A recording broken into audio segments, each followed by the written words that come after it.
Pé para a leitura da sentença. A dona Adriana, por favor, fique em pé também. Vistos estes autos de processo crime, número 1124, dígito 65 de 2021, em que são partes, como autora a Justiça Pública e ré, Adriana de Oliveira, devidamente qualificada nos autos. O Egrégio Conselho de Sentença desta comarca reconheceu, depois da votação aos quesitos pertinentes, a tese do Ministério Público apresentada em plenário e condenou a acusada Adriana de Oliveira pela prática do crime de homicídio qualificado por motivo fútil e emprego de asfixia, bem como pela prática do crime de ocultação de cadáver. Posto isto, com base no disposto no artigo 59 do Código Penal, passo a fixar a pena em conformidade com o critério trifásico preconizado por Nelson Hungria e previsto no artigo 68 do mesmo Código. Em relação ao homicídio duplamente qualificado, circunstâncias judiciais, a culpabilidade foi considerável, a ré, embora tenha registros, é primária, a conduta social não pode ser aferida, a personalidade demonstrou certo desequilíbrio ante a forma como o crime foi praticado, o motivo foi fútil, conforme reconhecido pelos jurados, as consequências foram gravíssimas, vez que ocorreu a perda de uma vida, mas não serão levadas em conta em razão de constituir o tipo.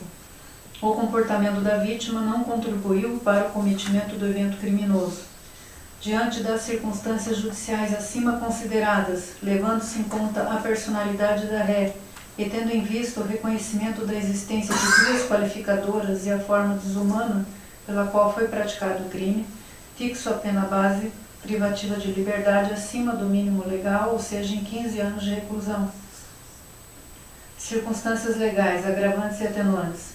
Milita em favor da acusada atenuante da confissão espontânea, ainda que parcial, eis que confessou ser a autora do crime.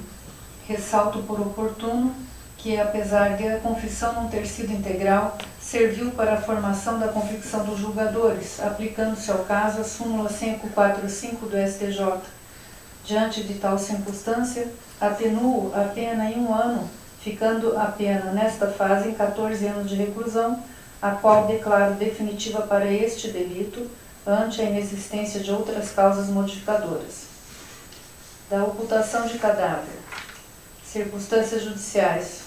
Tomando por base as mesmas circunstâncias judiciais acima analisadas, fixo a pena em 1 ano e 6 meses de reclusão. Circunstâncias legais agravantes e atenuantes. Pela mesma fundamentação acima em relação às circunstâncias legais, entendo que milita em favor da acusada atenuante da confissão espontânea.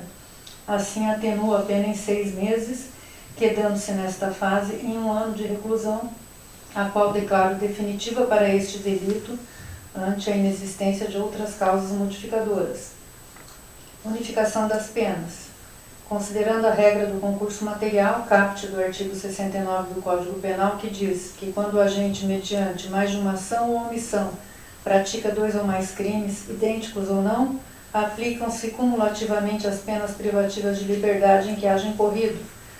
Somam as penas aplicadas isoladamente, ficando a ré condenada à pena definitiva de 15 anos de reclusão. Detração. Regra do parágrafo 2º do artigo 387 do Código de Processo Penal e regime inicial de cumprimento de pena. Deixo de fazer a detração da pena do período em que está presa a acusada nesta fase, vez que não haverá alteração de regime para o início do cumprimento da pena.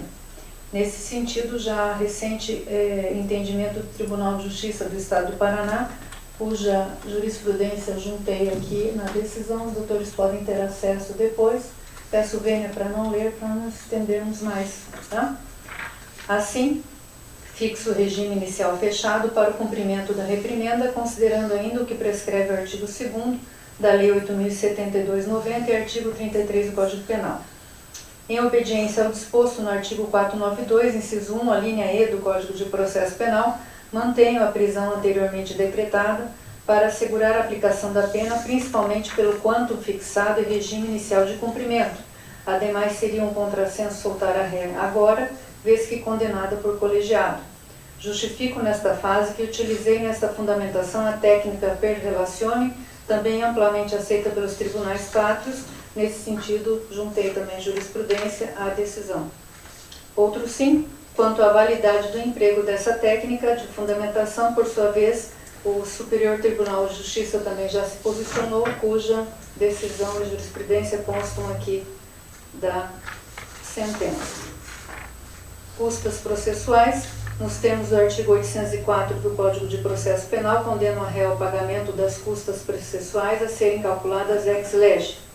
Com o trânsito em julgado para o Ministério Público, espeça-se guia de recolhimento provisório, nos termos do parágrafo único do artigo 2º da Lei de Execução Penal e do Código de Normas da Corregedoria Geral da Justiça. Depois do trânsito em julgado dessa sentença, efetive-se o cadastro da ré junto ao COTRANS/DEPEN e oficie-se para que seja providenciada a imediata remoção da condenada ao estabelecimento adequado ao cumprimento da pena. Remetam-se os autos ao cartório contador para o cálculo das custas processuais. Espeça-se guia de recolhimento nos termos do Código de Normas. Oficie-se a Justiça Eleitoral para os devidos fins. Cumpram-se as demais determinações previstas no Código de Normas da Corregedoria Geral da Justiça. Dou esta por publicada em plenário do Tribunal do Júri, as partes por intimadas.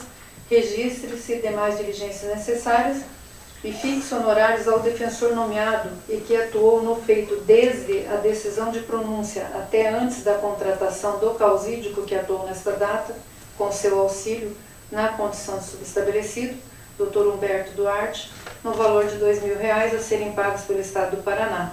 Espeça a respectiva certidão para a futura execução pelo interessado e vai por antes 16 de setembro de 2022, Adriana Marques dos Santos, juíza presidente do Tribunal do Júri. Pergunto às partes